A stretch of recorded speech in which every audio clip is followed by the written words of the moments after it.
జానకి కలగనలేదు రాముని సతి కాగలనని ఏనాడు.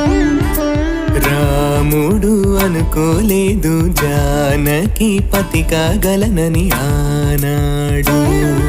ఆనాడు ఎవరు అనుకోనిది ఈనాడు మనకు నిజమైనది. ఆ రామాయణం మన జీవన పారాయణం. రాముడు అనుకోలేదు జానకి పతి కాగలనని ఆనాడు.